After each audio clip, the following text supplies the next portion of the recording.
Good morning. Good morning. I want to give you an opportunity that I had just a couple of weeks ago. I was doing a similar presentation in North Carolina. And interestingly enough, I have a very secular friend who's not into metaphysics at all, who we never discussed this stuff, but he gave me the opportunity to be able to see myself as others see me. Now, how many of you have secular friends that you don't discuss this stuff with? Yeah, just about everybody. So you understand what I'm going to lunch with him, and he and I are pickleball partners. And so I said, I'm not going to be able to play pickleball this weekend. I'm going to North Carolina. And he goes, what for? And I said, the Edgar Cayce stuff that we never discuss. And he goes, I really want to know what you're talking about. And I said, okay. You take this whole metaphysical worldview and you bring it down to what happens when we're not in a physical body. And I've got 8 hours of presentation that weekend. I said, I'll be talking about all aspects of that. And he was quiet for like 10, 15 seconds. And he goes, is this conference on Earth?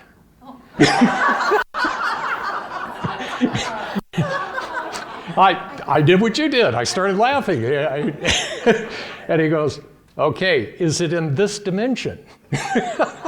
So I got to see myself as he was seeing me out of all this time. So the funny thing is I decided to share it as I am with you at that other conference, and went over well. And I texted him. I said, you really gave a really nice opening of the presentation. And he goes, do I get royalties? I told him there was good news and bad news to that. The good news is he is now a very wealthy man. The bad news is all of that wealth is in the fifth dimension. All right, as you can see, what happens to our souls between earthly lives? I am going to have to speak quickly as we got a little bit of a late start here, so please excuse me for that. If you're wondering where all these graphics came from, have you ever heard of artificial intelligence in the form of ChatGPT? So all I had to do with ChatGPT was to put in a description of a slide, an image that I wanted to make, and that all comes up. So you're seeing Jupiter right there, and people welcoming you when you pass over to the other side and that sort of thing. So you'll see those kind of images throughout. You already heard the disclaimer based on the Cayce readings. I always like to say what you're getting today is the Gospel according to John, Schroeder. So this is interpretation. If this causes you to want to do further research into what I'm talking about, so much the better. Teaching after I retired in a brick and mortar kind of school, and students told me the thing that they loved most about my presentation was that I put an agenda on the board so they could click it off and see how quickly they were going to get out of there. So I took that as exactly to heart and wanted to make sure. I'm not sure it's big enough that you can read it, so I'll talk about what are the steps that we go through here. We're going to talk about in life between lives. So you have a reflection and review period after you pass over that's called the life review. And then you go into more of a training mode, just like you have some, that you go from third grade to fourth grade or whatever. You wind up being able to go to the next realm or learning area in which you'd be able to prepare for the next incarnation. Then after you've gone through that, now you got through fourth grade, you say, what am I going to do about my next incarnation on Earth to test all of that? And then you get into also rest and rejuvenation. It isn't just all work on the other side. There's a lot of play involved as well, and I'll cover that. And then finally, the question that comes up over and over again has to do with the continued connectedness. Not only people on the other side being able to check up on us, but that when we pass over to the other side, we tend to still congregate as friends and family on the other side. So let me get started. One thing that the Cayce readings are very clear on is that on the other side, when we pass over to the other side, there are lots of people that are there to greet us, all right, especially the Christ consciousness. And what winds up happening in a case like that, for instance, an atheist. What happens when an atheist passes over to the other side? They will absolutely not see him, all right? If Cayce actually describes it this way, he goes, if you were a Baptist on Earth, you're a dead Baptist on the other side. For a while, until you acclimate to what it's like to be over there. This acclimation process really helps, and you see it in both directions, because if we've been used to having everything separated by time and space when we were in human form, you can imagine that when we go over and suddenly, there is no limitation to time or space, it takes you a while to be able to get used to that. And so imagine if this wasn't true, wouldn't Jesus have jumped out of the manger and started giving sermons on day one?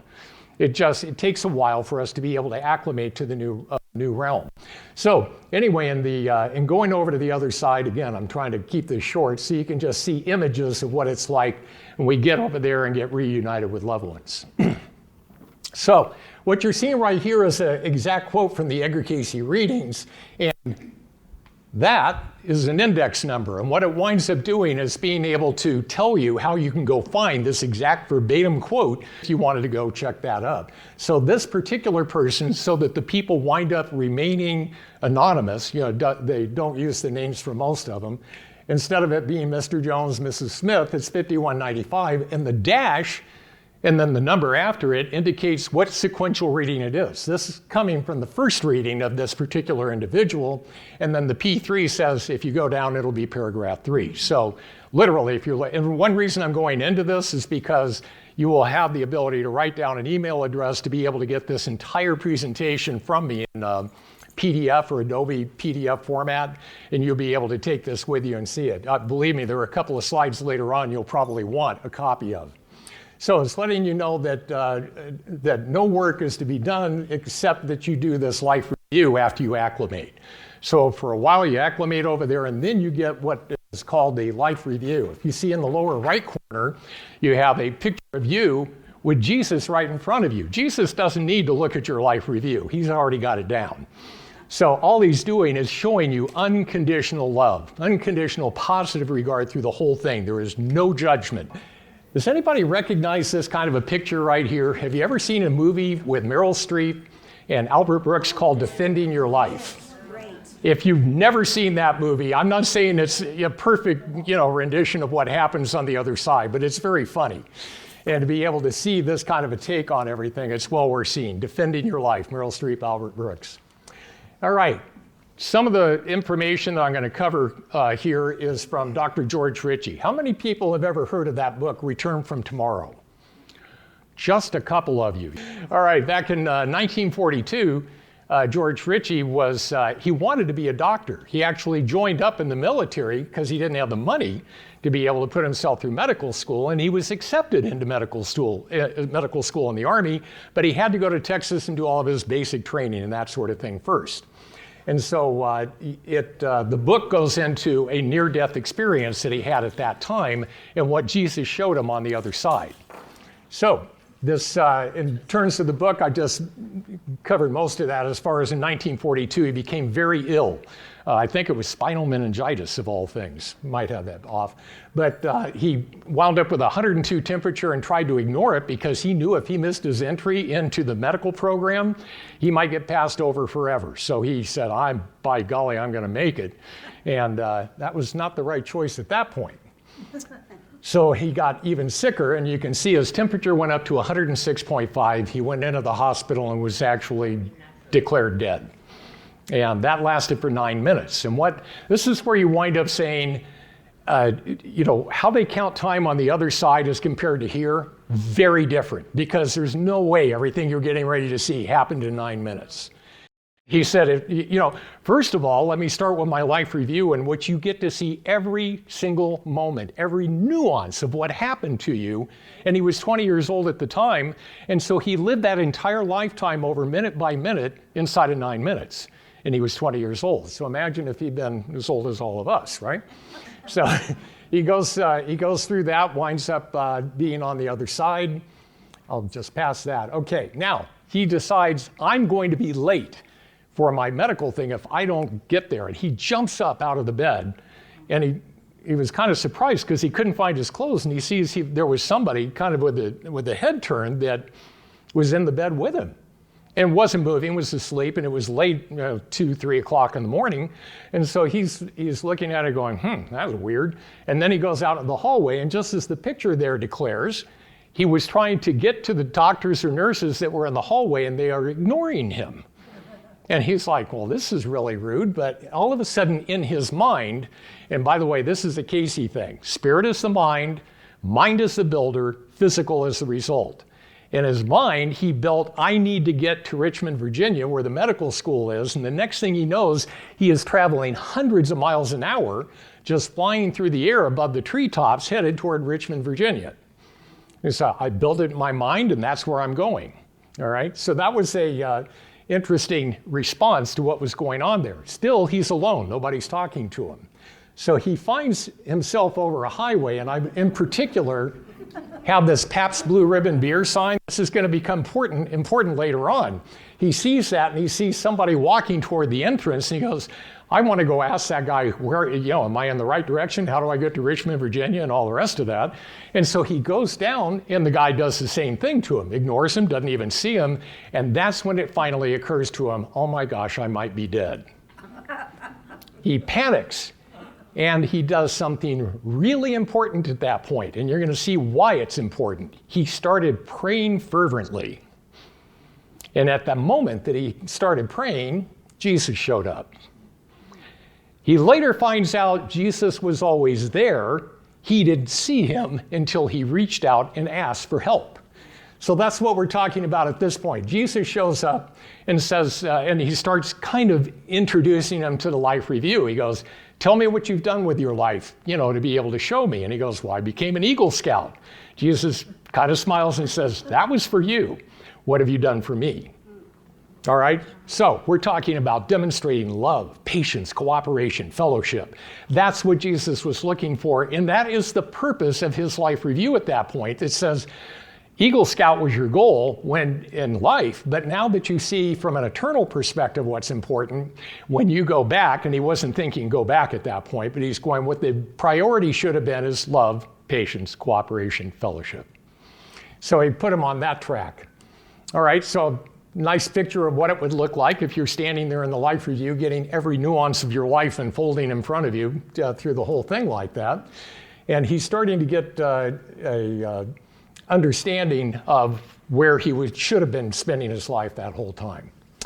Now, Jesus takes him to the next place, and this is where we start to understand what happens on the other side in life between lives. If we are so focused on things, in this case, you're showing people that are right next to others in an office environment. You ever know people that their entire self-worth was built on how much good they did for the company they worked for? All right? That's what they were indicating in what he saw right here. He saw people going, no, increase that order so you can get a lower price. You're going to sell it all quickly anyway, so try to get the lowest price or whatever. And there were constant ethereal beings or spirits or ghosts or souls on the other side trying to counsel the other people as to how to do their job better. All right? Then you also had folks over there. There's a lady that was on a smoke break. And here's one sitting next to her trying to grab the cigarette out of her hand, unsuccessfully, of course, because she really wanted to have a drag off of that cigarette. So when we wind up having an addiction on the earth, even though we don't have a physical body, that doesn't stop our mental body from going, gee, I wish I could do that. So that's another thing to keep in mind. So you wind up having, he was getting really distraught with seeing all these people. It's like, is that all that happens to us? If we're hung up on something, we don't ever let go of it? And Jesus says, no, I got more to show you. And so he says, you need to keep your eye on me, because the next slides here are rather compelling to say, do not get fixated on things. It'll become clear as to why. He says, keep your focus on me. The first one he goes to is a church service, a memorial service, for a young girl who was a teenager and committed suicide. She goes, she was at her mom's side going, I didn't know it would be like this. I'm so sorry. I wish I hadn't done it. I can't take it back. And so you can understand if he hadn't stayed focused on Jesus, Jesus would have disappeared again like he did before back in the hospital, and he never saw him, right? So he says, keep your focus on me, and I'll be able to keep taking you through this and teach you an awful lot of stuff. So where it goes from there is into a bar, all right? And it was a bar right there in Texas, close to Abilene. And he sees all of these, remember the lady that was trying to grab the cigarette out of the hand of the other one? Well, now we have smoking and drinking. So you have all of these spirits that are sitting there going, can I have your drink? Can I have your cigarette? And all that, and they're hanging out. And it gets a little more concerning because in the next part, one of them passes out. And when he passes out, one of the spirits nearby, George Ritchie, was able to see the soul actually enter the body through the head. How many of you are familiar with the concept of auras? The auric pattern? Cayce describes auras as being the energy field around the body, and it protects our astral cells, as you will, very similarly to how the skin protects the physical body. And if you wind up having illnesses or addictions and things like that, you wind up with breaks in the auric pattern where we can get disrupted by spirits on the other side who want to go in and see what it's like to be drunk again, to smoke cigarettes again, or whatever your addiction is. All right, so that's exactly what was happening here, in which when this soldier passes out and he's that drunk, he's got breaks in the auric pattern, and it's not like there's this automatic possession, you know, in which he jumps up and starts doing evil things.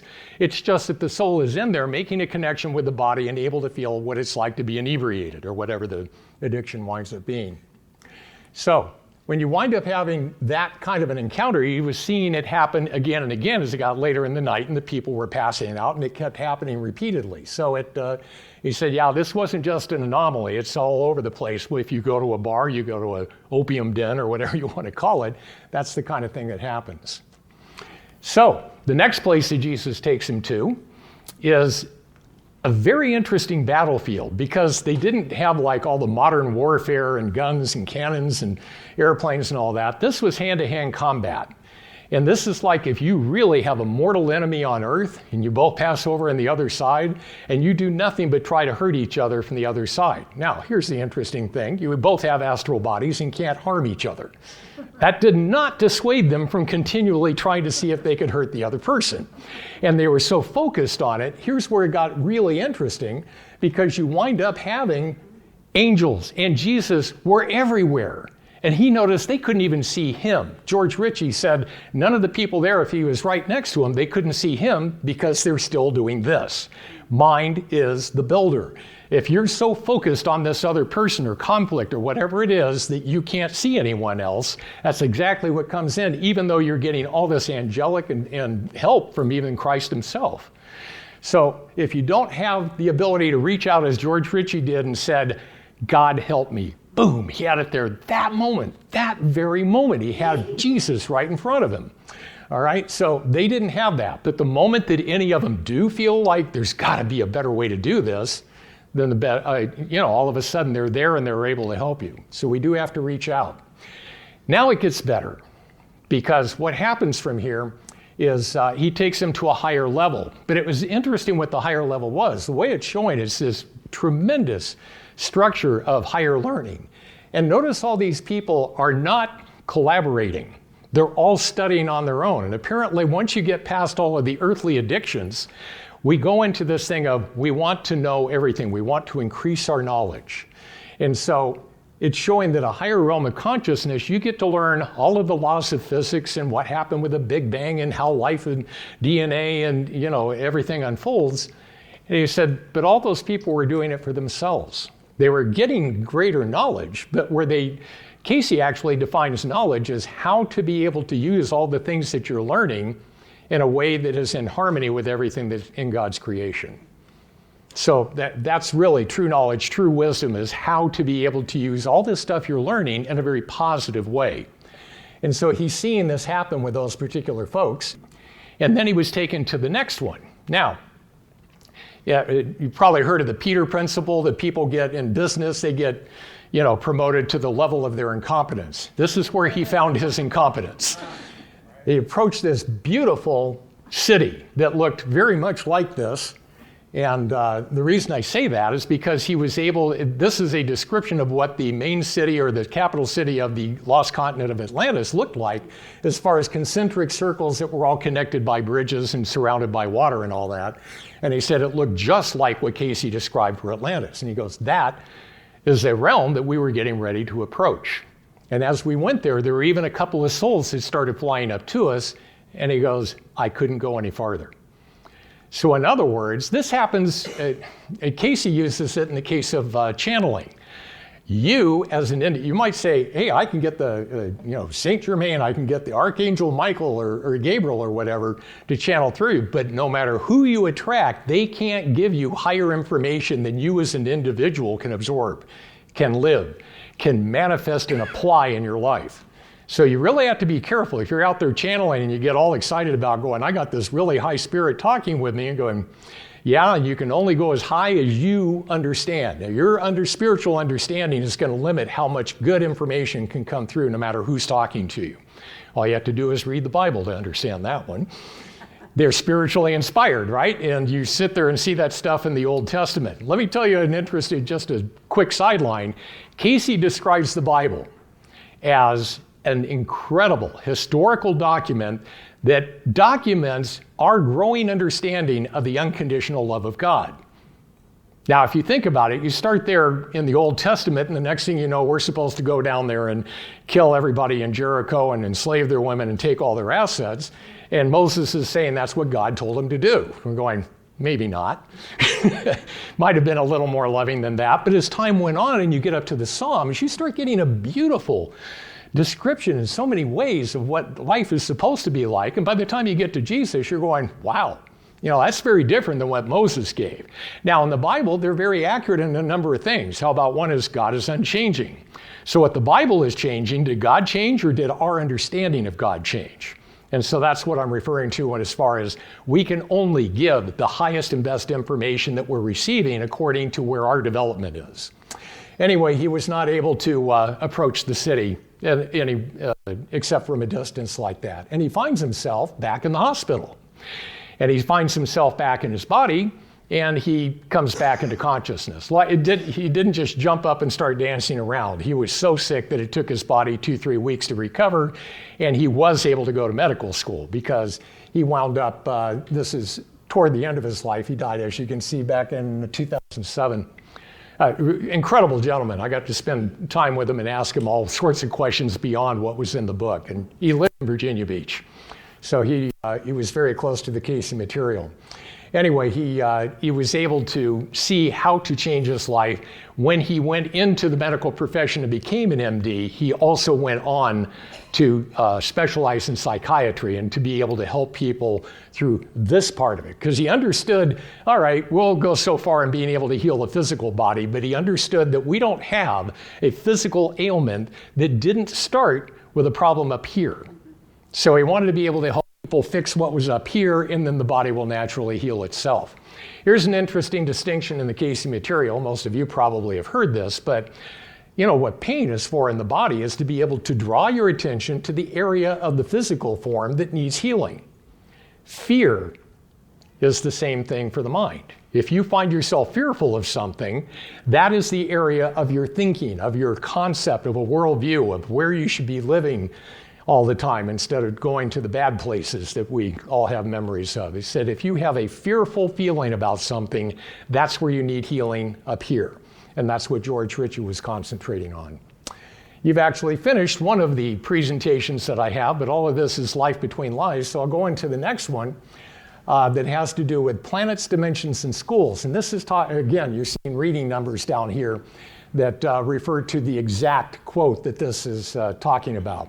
Cayce's worldview is that when we pass from this, yes, you go through the life review, and then you go to a next phase, if you will, which is a new school. Now, here's an interesting concept. The planets within the solar system, are they planets? Yes, but they are actual three-dimensional representations of the other dimensions that we can go to here.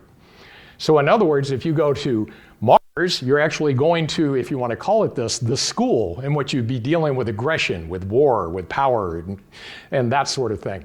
If it's Venus, you're going where you're trying to deal with, love and compassion and the things. Actually, the Greek and Roman mythology didn't have it all that wrong. When they had the gods, described as being, I'm the god or goddess of this or that, it wasn't that far away from what the Cayce Readings talk about, and I'll cover that in more detail here in a bit. But you go to those realms to be able to figure out the best next steps for you in the upcoming life that you would have after this one.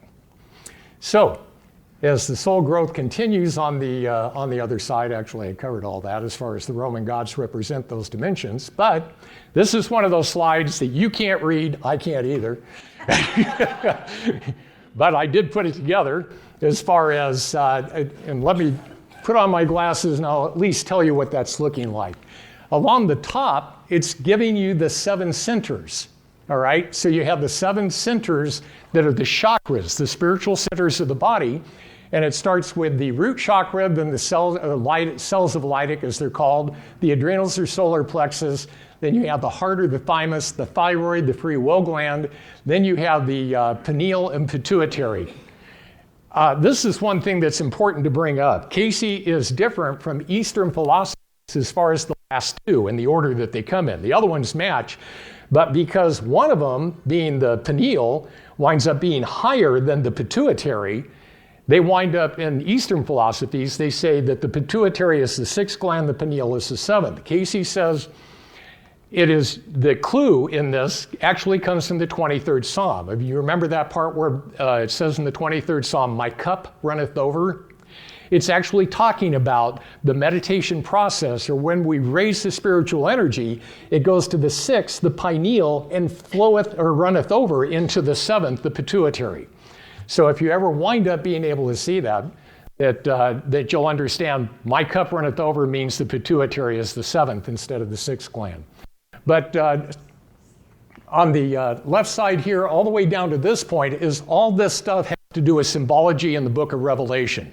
Because Cayce is talking about the book of Revelation was not trying to say this is exactly what's going to happen on earth in physicality. This is what happens in the spirit realm, as far as what happens when each one of us wants to take on the prodigal path home. Instead of getting farther and farther away from God, we want to get closer and closer. And you go through a lot of tumultuous times in that case. So it goes into all the symbology of everything to the book of Revelation. Down here, it gives you the colors, red, orange, yellow, green, blue, indigo, and violet.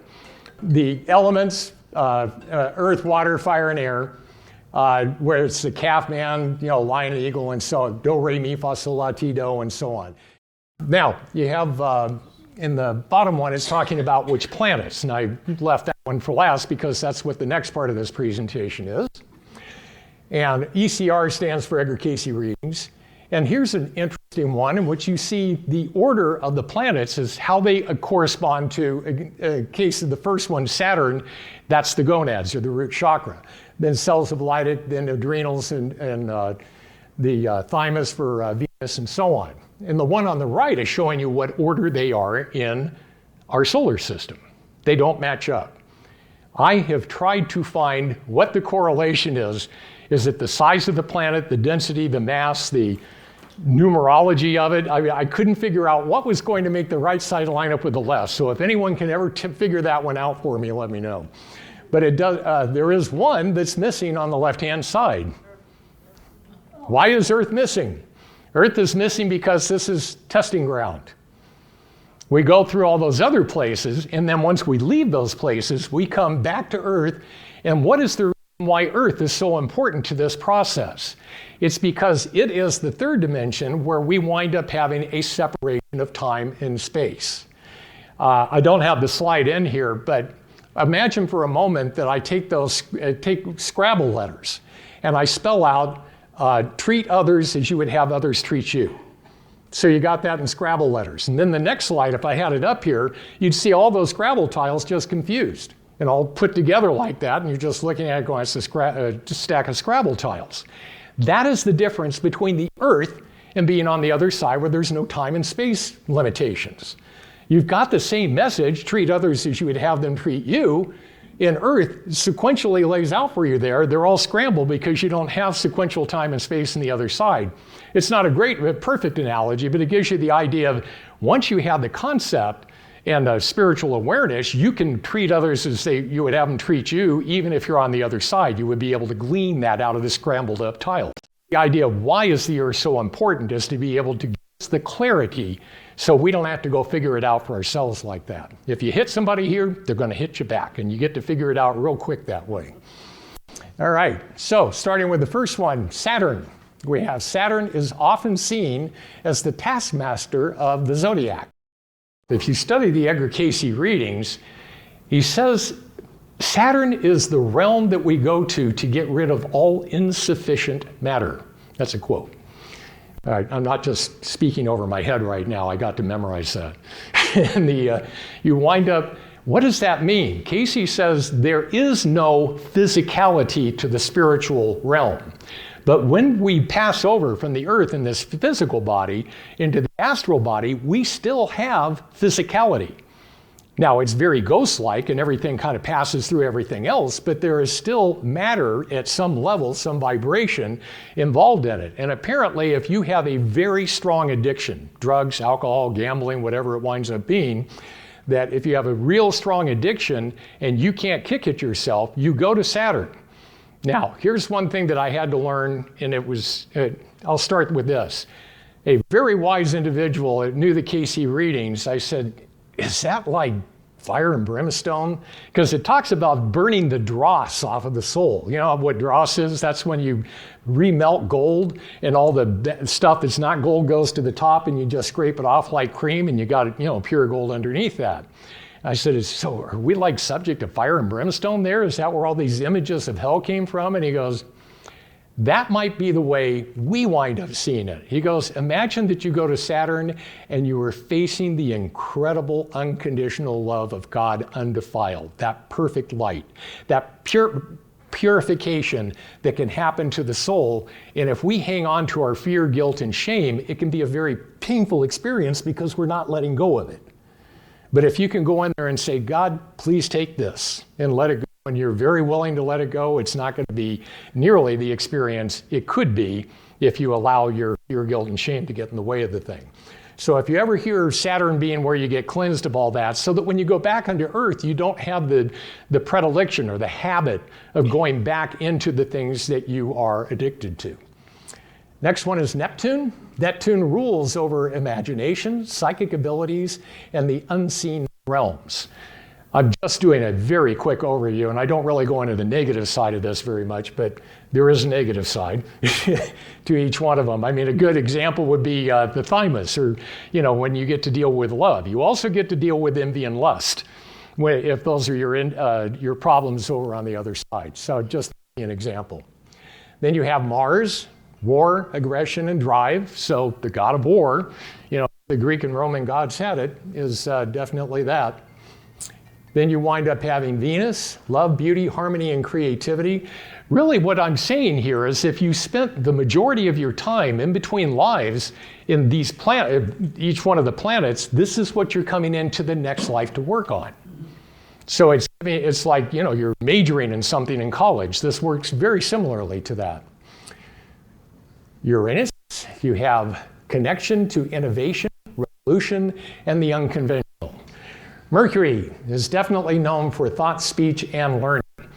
It's also the ruling planet of Virgo, and it's also my son. In fact, yesterday was my birthday. Being somebody that'll get in front of a group and talk like this, you probably have some Mercury in your background there. Jupiter, very fun planet, because remember, Jupiter was the ruling planet or representative of Zeus. The king. And so, planet of luck. By the way, you know what luck is in the Cayce Readings? It's defined as 99% karma and 1% chance. You just go out there and say, you're really lucky. I said, well, if lucky is it just happened to come up in your favor, you have a 1% chance of being right with that answer. 99% of it is because you built it in the past to have it come up to you now. So, planet of luck, growth, and higher learning. Now, after you have gone to these realms and prepared yourself for the next life, then you have the time where you start planning your next life that you are going to apply that and kind of go to your final exam to see how you did in the past realm. Here's an interesting analogy that I use for that. You have exactly the amount of participation in planning your next life that you do for your soul development up to that point. Let me use the analogy of school. If we're in K through the end of junior high, whenever 8th, 9th grade, whatever it is, you wind up having your curriculum is pretty well laid out for you. you don't get a lot of diversity in what you're going to learn. And so if your soul development isn't that far away, which I don't think anyone here would have that problem, but if you're in really dire straits and you don't know where to turn next, you will naturally be drawn, and it's called the law of attraction, you will be drawn naturally to a lifetime that is best suited for you. It's almost like a magnet, in which you go out there and a body opens up and you're going, this person, boom, and all of a sudden the soul is attached to that body through the law of attraction. All right? But as you get higher up, you get into high school, you get to do things that are called electives, right? You have the standard curriculum, but you get to have a little flexibility in what you're going to work out. Then you wind up getting into college, and guess what? You have as much flexibility. What major do you have? You can have this class and this instructor in this classroom in this day and time. I mean, there's a lot of flexibility after you get up into the upper levels of your soul development. So that's what's happening in your next life, and the image over there is showing that you work with spirit plane helpers, whether it be guides, angels, Jesus, whomever, to be able to plan what your next life is going to be before you like that. And then you wind up having, this is actually going into the third presentation, so I'm in the last 15 minutes of this or so, and that has to do with a very interesting reading that happened to Edgar Cayce, in which he was done giving a reading, and I guess he still had the connection open between his soul and his voice box there on Earth, in which he actually ran into a deceased family member on his way back home to his body. Imagine, the old telephones, hello, Ma Bell, whatever. And so at first this thing started to come through. You could only hear his side of the conversation, that he's literally, you can tell he's having a conversation with somebody. And so that's what was going on there. And so in 1934, Cayce kind of gave an impromptu reading in which he has these following exchange, and I don't take these all in order, you'll see why. But it gives us many glimpses into what it's like when we are just living on the other side. Okay, so in paragraph 3, now you can see that that's just talking about this one reading. It's not hiding anyone's identity. So this reading was given 5756-13 is the 13th reading of miscellaneous. So that's what that 5756 stands for, is kind of miscellaneous readings that weren't for any individual, didn't go to the same subject. So Hugh, the reason it's in brackets, he didn't say Hugh in it, so he said Hugh Lynn. So that's all you're hearing him say, and Hugh Lynn was the name of Edgar Cayce's oldest son. He said, yes, he's at home. So he's answering the guy's question about Hugh Lynn. He was a soldier, but organized the USO kind of shows. And he said, oh, you knew that. Now, here's the indication that people on the other side can stay in touch with what's going on Earth. All right, so he's saying, oh, you knew that. So you're part of friends and family on the other side, and you know exactly what's going on with Hugh Lynn at the time. Then he follows it up with ain't any difference. Remember, Cayce had an 8th grade education. He'd speak like he had a medical degree when he was in the readings, but he had an 8th grade education, so ain't was not unusual for somebody like that to have in their language. Okay, well, how about the weather? Weather don't affect you now, don't change. And you have whatever weather you want, depends on where you go. So mind is the builder over there. And so you wind up having, if I want a nice, beautiful day like we have right now, or if I have a windy, blustery day, what do I want? Boom, there it is. So we get to create even the weather patterns that we would want on the other side. Then the question, now this is, I don't know if it's Gertrude Cayce or Gladys Davis Turner that's saying this, but I don't hear. So I'm not hearing the other side of this conversation. Will you repeat the message for me? So now Cayce's got the suggestion of I need to start telling you what I'm hearing from the other side so this makes more sense. So he says, Mama and Dr. House and Uncle Porter and the baby were all here. So he's now giving a description of what's going on, and it's making it clear. Now, if you knew the story of Cayce, these people didn't necessarily get along all that well on Earth. But now they are together in one grouping on the other side, and you don't have all of the additional challenges that you have on an earthly plane in order to be able to keep them together. So they go to the other side, they can go wherever they want, and guess what? Wind up having them all get along and wanting to live in the same place. And Grandpa, as I'm showing you in the picture over there, Grandpa built, all right, built, it isn't just he thought about it. He didn't want to just think about it and create the house. He wanted to build it because he was a carpenter. And so if you want to build it, you can build it. If you want to make it show up, you can make it show up. I mean, it's your choice of what you want to do over there. Sounds fun. So, and the house is really nice. And we're all waiting until you come. Well, that's a little ominous. He didn't die for another 10, 11 years at that point. And we will all be here ready and getting along fine. You know, the implication, I said they didn't get along fine on Earth, but now they are. Okay, so now in paragraph 5, I still play baseball. And he's the captain of the team. And then he's making sure that we know that it was this GC, Gertrude Cayce, his wife, Gertrude Cayce's brother, Hugh Evans. All right, so they're making it clear who it is that who was doing that. So Hugh Evans was a baseball player when he was alive on Earth, and they want to continue to play baseball on the other side. Well, if you've seen Field of Dreams, you can understand how in the world that could possibly happen as far as in a movie form. Once again, I don't think movies are as creative as they think. They're just tuning in to what already exists on the other side and start writing a movie script about it. And then we have, she asking about one of the family members. This one's fascinating to me. Oh, she's in another change. How long will they stay there? Oh, they don't count time like that.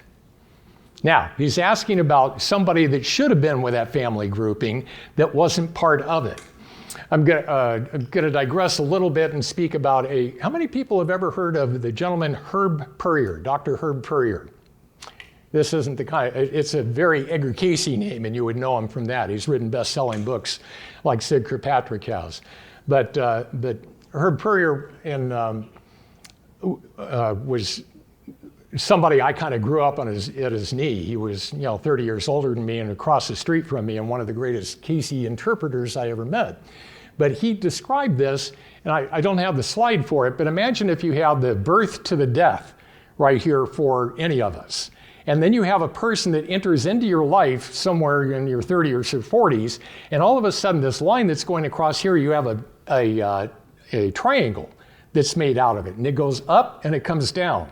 Now the line going up and down could cover 5 years, 100 years, 500 years, but it comes down 5 years later on your lifeline. You following what I'm saying?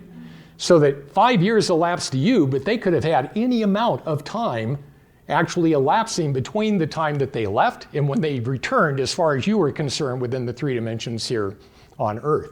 So they don't count time like that. What I was talking about with Herb Puryear, his wife, was very psychic, could operate like Cayce, maybe not to the level that Cayce had, but was able to go into an altered state and give readings. She had a son who committed suicide at 15 years old. Because of her ability, she was able to continue to communicate with him when he was on the other side. It took a while. He had an acclimation of maybe a month, and then suddenly she was able to talk with him. That was when he was open to being able to talk with her. And so for the next year or two, she was able to have regular communication with him and find out what was going on in his life. If you care, her name is Ann Puryear, Puryear, and the book is called Stephen Lives, Stephen with a PH. And it describes everything that happened, right up. How did it lead up to him wanting to take his life, how he hung himself and was unable to get back in his body and realized he made a mistake from the first moment, but it was too late. And then everything that happened to him from there. Here's how Anne described it from her side. He went away. After the first year or two, he went away. And when he came back, he was not her 15-year-old son anymore. He was a fully grown, mature adult in his communication with her. Now, she's not seeing a physical being in front of her. But if she had, he was a 15-year-old boy, just like when he committed suicide, until he went away for a while. And then he came back fully mature adult and being able to speak as a peer to Anne at that point. And so when it says, how long will they stay there? Oh, they don't count time like that. This is apparently what happens. When we go off to another realm, it's almost like you went away to college. And you go to these other realms. You go away to college, you're very focused on that, and then you come back and you are the different person that would happen while you were away getting that education. Last one, in paragraph 9, remember, these are people that were in Kentucky. And so hunting was a regular thing. But imagine when you're on the other side, you could go hunting if you wanted to. You could create that kind of environment when you're doing it from the other side, you're going, I don't have a desire to hunt anymore. So a lot of the desires or habits or things that we want to do on the earth do go away on the other side when you get to see it from a more spiritual perspective. Okay, so what happens when it's time to try it on earth again? I kind of described it when it came to the school system. You know, depending on your soul development, you'll be guided to or attracted to the family, willing family, believe it or not. Mom and dad are willing to take you in, even though it's going to be a very tumultuous time when you do. All right, so the willing family, a suitable body in which we're going to have the DNA and our talents and opportunities and upbringing are all going to come together that'll best put into practice the next steps on the prodigal path back to God. So that's what all this is coming up to. I like to think of it in terms of a lottery. Now, there's many more factors than just 6 ping pong balls that roll down. But imagine the first one. It said the first ping pong ball is representative of whether you're male or female. And so you have just billions of souls on the other side that go, I want to get back in the earth, but I need a female body. Boom, and it's a male body, and out they go. All right, then you go to the next one. You say, well, I need to have a very prosperous family to be able to learn the lessons of that. So all the ones that need a poverty consciousness family, boom, out they go. You see what I'm saying? As far as each aspect of what we need in our lives is almost like those ping pong balls rolling down until you get the last one, and boom, you're probably going to wind up with just one soul left, and here we are today. So it winds up being like that. And I told you I'd give you my email address to be able to give you all this stuff as a PDF. If you wanted to be able to take that down, I'll email you this presentation. So especially the one I know that people like to have is that matrix in which I was showing all of that information on the 7 centers. And I am done and ready for questions. Remember, questions are questions. Please don't give us a lot of background. You were first. Did Edgar Cayce or do you believe that, like, for people who may be born in different religious cultures, see their religious symbols as opposed to Jesus? Oh, absolutely. Remember, I alluded to that earlier when I was saying that if you are a Baptist on earth, you're a dead Baptist on the other side. We have our predilections or our preferences, and they don't have to just end after a period of time when you go to the other side. I mean, you could be a Catholic over and over and over and over again until Catholic symbols would be the thing that truly you respond to. So if you are Muslim and you see Muhammad, or you immediately think of God as being Allah, then yes, absolutely. When you kept bringing up Jesus and Jesus consciousness and all that kind of stuff and unconditional whatever, and you didn't talk about hell, that was my question, was let me address how Cayce whatever addressed. They believed in this life would be what they would see on the other side, right? Oh, sure. Initially, that would absolutely be true. Here's an interesting one. Cayce had many Jewish followers, people that really liked his readings. For the ones that truly objected, and now some of them really accepted Jesus as being the way, the truth, the light. And Cayce refers to Jesus as the perfect role model, or the Christ consciousness incarnate. So all of us are bound to be Jesus someday, attaining the Christ consciousness. But for the ones that really objected to him as being the quote-unquote Messiah, he didn't refer to Jesus in those readings. He referred to the Christ consciousness, which the Jewish beliefs are okay with. Along those same lines, where would Cayce put the concept of Bardo? Bardo would be like, Cayce would call that, maybe you would call it limbo if you're a Catholic, or it's the outer lands or outer regions. And Cayce would refer to that kind of a soul as being earthbound. Remember the ones that I had up here on the screen that were like locked into their office or locked into the bar, or the daughter that had committed suicide and she just wouldn't leave her mother's side. That's the Bardo. And that's where we are not going on to the realm of our next steps on the path back to God, but we remain right where we are. That's where you get a lot of these ghost stories. And remember, these ghost stories in which you keep having these aberrations that show up, or the same thing repeating over and over again, guess what? PTSD happens on the other side because that's a mental problem, right? Even though we lose the physical body, you go over to the other side and we keep living the same thing over and over and over again. How many of you have ever seen Star Trek's Deep Space Nine? Few of you. That very first episode of that, I would strongly recommend being able to take a look at that to understand what it's like from a finite being's point of view to an infinite being's point of view. He goes into this portal, if you will, between, it's like a wormhole, and he encounters alien beings that are just mind. They're light, spheres of light. And he is talking to them. They start going through his life to be able to see him. So they see him when he meets his wife-to-be, and then they get married, and then they have a child, and just the happy experiences of life. And then it goes to the moment that she died. They were on the same spaceship together, and she died on the spaceship. So they're going to this happy memory, and then she died. Back to another happy memory, and then back to when she died. Another happy memory, and they're going, this is a very important event to you. He goes, yeah, it's the most traumatic of my life. They go, this doesn't make you happy? He goes, no, this makes me incredibly unhappy. And they go, why do you live here? That was really eye-opening to be able to take a look at that from an eternal being and going, you have all these happy memories and you keep coming back to this place that absolutely is the most grievous incident in your life, and you keep coming back to that when you have happy things you could go on to. It made no sense to the eternal being, probably doesn't make a lot of sense to God. Said, that's where you want to live? Okay, I gave you free will. You got to knock yourself out with that. So the bardo is when we are locked in to being able to not escape from that. Our PTSD keeps drawing us back to living in the place that we probably should let go of. What about the people that don't believe that we have a soul or don't believe in God and simply believe that when we die, that's it, and it's just eternal nothingness? Yeah, like an atheist, humanist. It's a great question, and one of the books, if I would have had time, I would have included here. How many of you have ever heard of the book, The Boy Who Saw True? Not one. I'm sorry I couldn't fit it in here.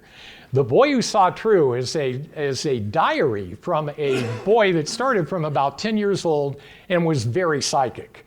And he was able to communicate with people on the other side. When he ran into an atheist that he knew in life, and the atheist visited him after he'd passed over, and the kid goes, oh, well, I guess you're not an atheist anymore. He goes, what are you talking about? I'm not dead. You're talking to me. If I were dead, there wouldn't be anything for me, right? But here we are conversing, so you're the one that screwed up. Here we go again, right? This is what we believe. This is what we get on the other side. So we have another interesting one to demonstrate another side of that. His grandfather was a Baptist, and when he passed away from the other side, he'd constantly visit the kid. And so the kid's going, reincarnation? And the grandfather goes, are you kidding me? That's not right. He goes, well, you're still here. Aren't you supposed to be sleeping in your grave until the millennium or Jesus comes back? And he goes, that part's a little fuzzy. He goes, but I'm kind of in limbo in the bardo right now until they can get to me to be able to give me my last judgment. And that's when I'll go to heaven or hell. I know I'm going to heaven, so I'm not worried about it. And he sees other people that are disappearing. What's happening? They acclimate. They move on to the next realm of what's ahead of them, and he thinks they're going to heaven. All right, so he finally comes to his grandson and says, well, I'm not going to be here too much longer. I'm going to move on. And what happened is that he was moving on to the next realm, which until he got there, he was just sure would be heaven. He might have even thought it was heaven after he got there. It just takes you a while to be able to get used to what's going on. I understood, and perhaps I'm wrong, that Edgar Cayce was a medical intuitive. I can respond to that. Did you have more to it? Well, I read a lot about, my father was into Edgar Cayce long time ago. Mm-hmm. He's been gone over 60 years. But, so I was introduced to Edgar Cayce when I was about 10. And all I knew was that he would go into trance state, and if someone called or had a medical problem, he could go in and understand what was going on in the body and what to do about it. You're exactly right. I don't know, it always helps me to get arms around questions like that when you use statistics. About 70% of Edgar Cayce's 14,306 readings, About 70% of them had to do with medical questions. And so most people, when they're introduced to Cayce, think of him as being a medical intuitive. I was raised in an Edgar Cayce family that focused on the other 30%. And I've been blessed with very good health my entire life. And so I've never had a reason to have to go investigate the medical side of it. Not that I don't understand it, not that I haven't studied it through and other people.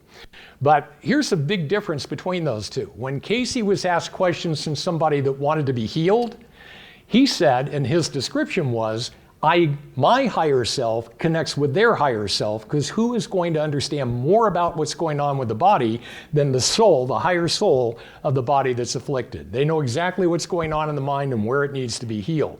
When he had that other 30%, all the spiritual kind of questions that had to do with karma, grace, the law of attraction and all that sort of thing, he said, I would go to the Akashic records.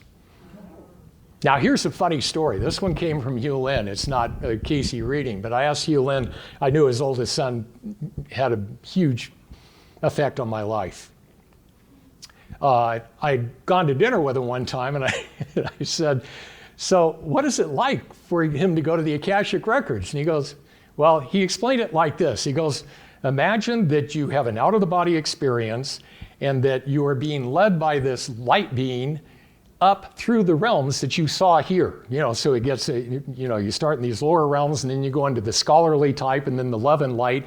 And he goes, finally, there's this palatial library with these huge marble steps, and you go up there and there's a little old man with a long gray beard, and he pulls this great big book out and he lays it out on the table and he blocks everything off except what you're supposed to read to be able to answer the question.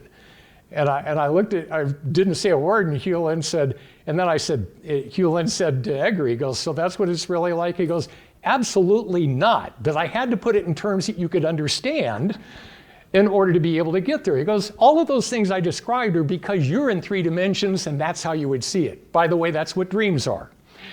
Dreams are our experiences in other dimensions that we couldn't possibly translate into a 3-dimensional understanding except through symbolism. And so we have dreams that wind up having symbols that come through that we would be able to interpret. I was wondering what might have Edgar Cayce's and your definition be of soul? What a great question. Thank you. The soul is actually comprised of 3 things, according to the Edgar Cayce readings, and that's spirit, mind, and free will. All right? Spirit, now this one really threw me off because Cayce has a one-liner that says, that which has a beginning also has an end. And I'm going, God created us. That's a beginning, isn't it? I took that into a meditation one time to understand how can we be created by God and yet not have a beginning. And I got this image from that of back in physical science where they show you a zygote, a fertilized egg. And then all of a sudden it divides into 2, then 4, and 8, 16, and so on, until you have a countless number of identical cells inside the original zygote.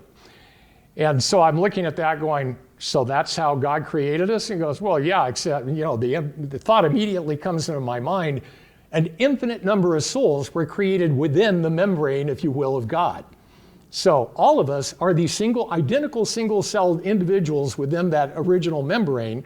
And I said, weren't we created? And he goes, if there's nothing but what you're seeing in front of you with all these individual cells, which one of them is older? It was an interesting thought. I'm going, well, none of them are older. They're all made out of the original essence of the zygote. Exactly. So we've always been and will always be, and we wind up, and here's the interesting part, our minds and our free will was in perfect harmony with God. What had a beginning? Our selfish thoughts. So when we have a selfish thought, that has a beginning, and that will also have an end, and that means that even though, despite our free will, inevitably all of us are going to freely choose God's loving ways for our own. We will eventually figure out the way that all of us can be happy for eternity is not to be selfish with each other, treat each other as we'd like to be treated. That answer the question? Sort of? Follow it up. Oh, we don't have a mic. I'll repeat it. Go ahead. What did I miss? spirit, mind, free will. So spirit is that part of God that is the, if you want to call it protoplasm that started with the original cell, and he gave each one of us a separate mind and free will from his own. Here's the difference in, what's the difference between an angel and a soul? An angel is just like us, except that it can only make choices that are in harmony with God's. We have the ability to make choices that God would not. God would look at what we did and go, I wouldn't have done that. And so that's the difference between the two. And so when our mind and our free will, this is where it's so important to understand the prodigal son parable. It said it's so important to be able to have the free will to go out there and try what we're going to do, and then there's such a celebration when we come back home again. So that's really what that parable is all about, going, it is so much better that they have free will, because really the definition of hell is stifling our free will. And we get to learn for ourselves that if we make choices in harmony with God's will, then we're in heaven forever. Hi again. Hi. So most of the readings and experiences like this that I've been through suggest there really is no eternal hell. But I was just reading a book called Countdown to Consciousness, Countdown to Coherence. Have you heard of that Yeah. book? Yeah. And in it, there's a man who claims to be a shape-shifting priest from South America who says sometimes a soul can just not get it, and it gets, he didn't use the word hell, but he said like cast back into the nothingness. Interesting question. Cayce was asked something similar. Is there such a thing as the obliteration of the soul? Cayce said, by definition, if you have free will, there must be the option. All right, now here's what it would look like. You have an infinite number of single-celled cells inside the zygote of God, and one of them says, I don't want to do this anymore. Their membrane, if you will, around that particular cell just goes away, and the spirit is still part of God. God's no less than God was before. It's just that the mind and free will would no longer participate in at variance to God. So the soul's mind and free will goes away, but the essence of God is unaffected by the whole thing. Here's the interesting part. They said, has that ever happened? And Cayce said, not yet. Now, if you're answering from an eternal perspective, that means not ever. Because it's going all the way into the future, all the way into the past forever, and it says not yet. You're going, well, I've just gone through every, and no one ever did it. And that would make sense, because why would God do that? If, as the Bible says in 2 Peter 3:9, God is unwilling to lose even one soul, why would God have created any souls that in God's omniscience would have thought there's a possibility that I could lose them? God has created a system of salvation for us in which absolutely every soul will eventually make their own free will decisions to be in accordance and harmony with God. So, can you be in eternal hell? I don't care if you go out a billion, trillion, quadrillion, centillion googolplex years, it's still a finite period of time. And if you understand math, you put that incredibly huge number as the numerator over infinity as the denominator, it's not even that long to God. It's over that quickly. So, as I like to say, God isn't catching us at our best at the moment, but he will. When we consider that we do have dark entities on this planet that are pursuing the promulgation of hate and fear, Yep.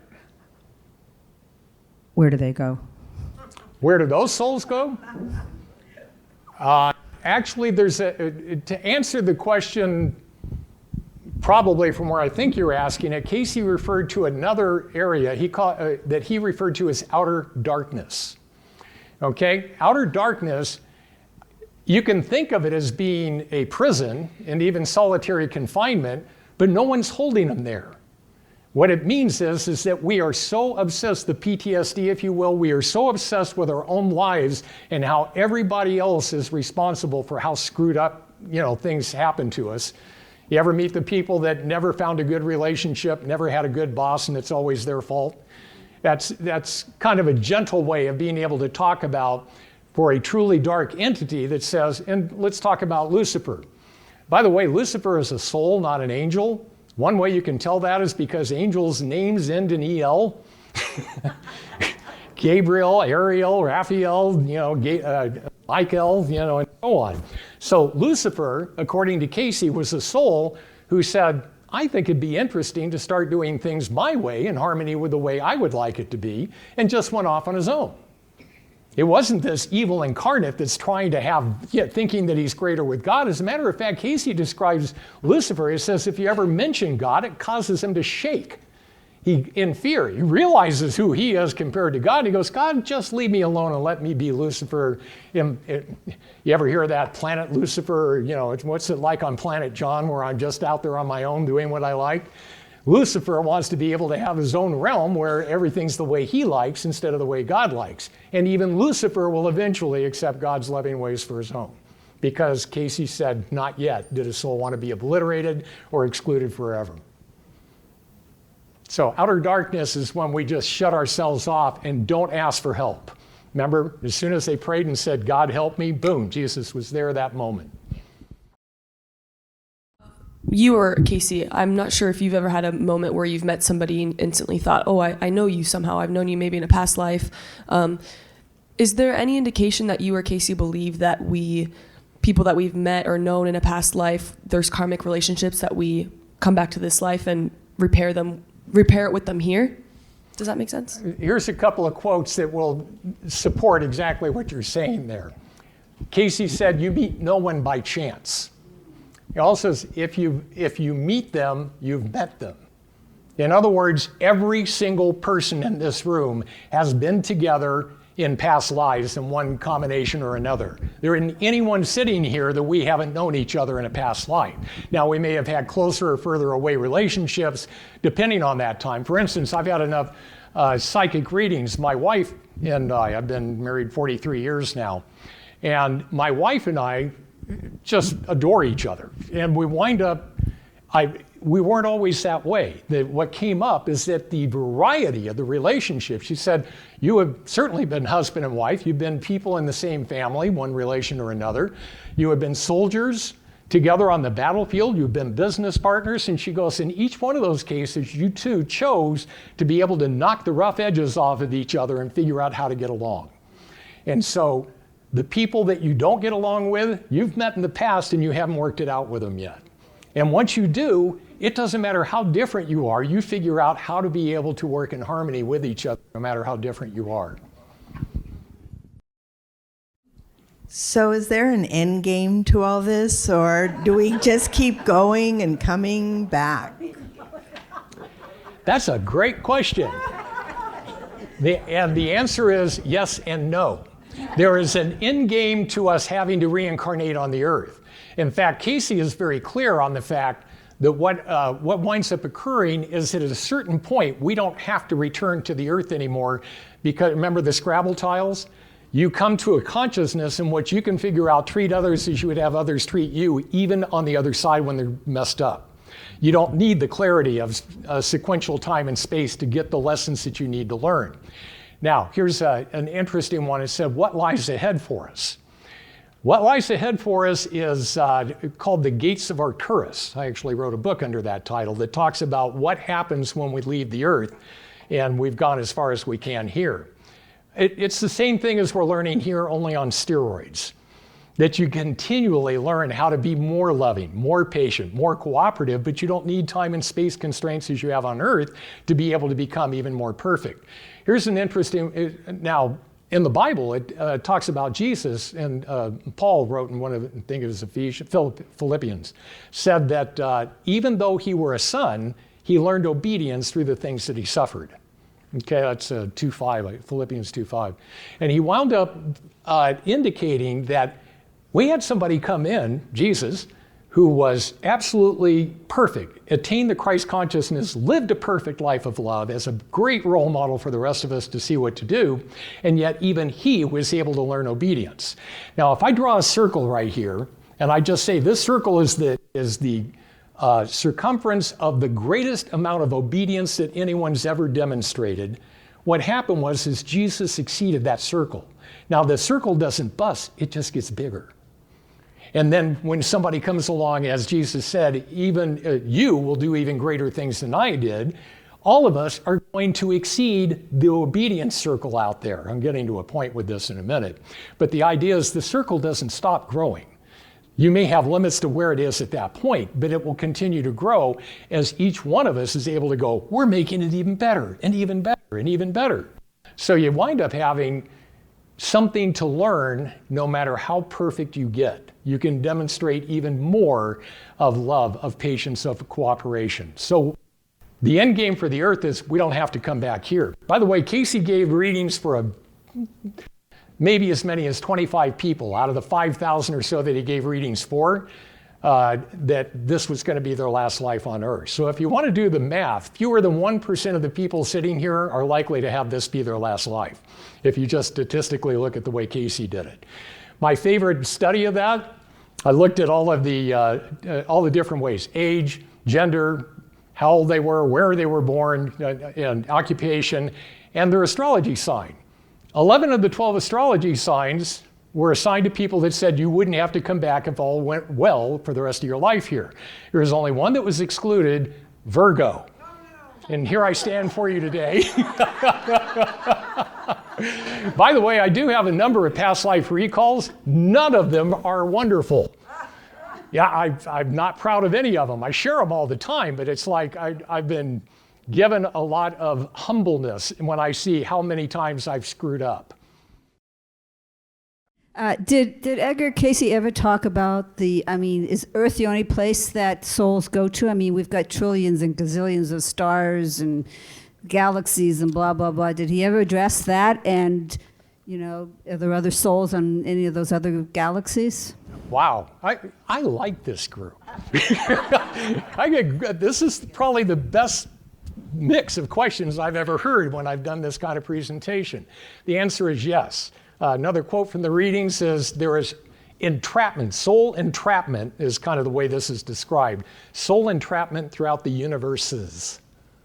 Catch the S. So we're not just talking about 3 dimensions, the infinite number of dimensions, the infinite number of realms that are out there. You can get entrapped just about anywhere you go because we can figure out how to act selfishly toward each other anywhere we go. I love it when younger people ask these questions. My heart warms to this. Thank you for being here. If we have family or loved ones or friends that don't believe in God, similar to the question I asked you earlier, atheists, does Cayce give any indication, or do you have any indication on what we can do to maybe not convince them, but maybe,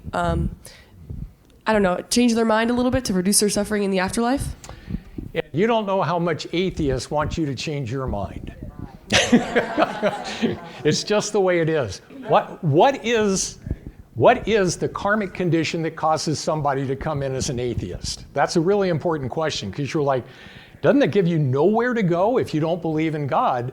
And one of the things that, again, I'll take this in an inspirational answer in meditation, and the answer that I got is they were so beaten down by dogma in the past, or if they would ask questions like you're asking, it'd be like, and you're going to hell for even asking that kind of question, that they just have a knee-jerk reaction whenever they run into anything that talks about God, sacraments, all the rest that goes along with that. And what they do is come into a lifetime in which that free will choice literally keeps God at arm's length out there. And then if they don't pick it up during that lifetime, in the life review at the end, they get to see, how did that work for you without having God in your life? Look at everything you missed out on. Here's the other thing that George Ritchie made clear to me. You don't just see what happened in your life, you saw the what-if possibilities had you measured up to all the opportunities that you literally chose for yourself coming in and didn't follow through on once you got here.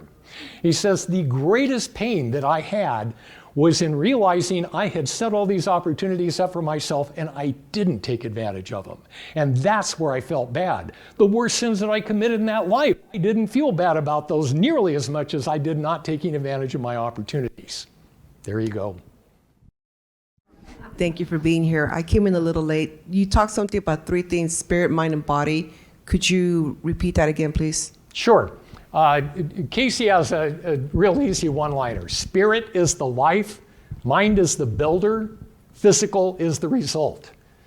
Now, here's an interesting way of looking at things. Everything that happens to us on Earth was already built in the mental plane.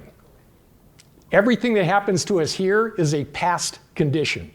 We already had it happen in the astral plane where we built the whole mental structure of it. So you can think of it like an architect. Somebody has an idea and says, I want to build a building.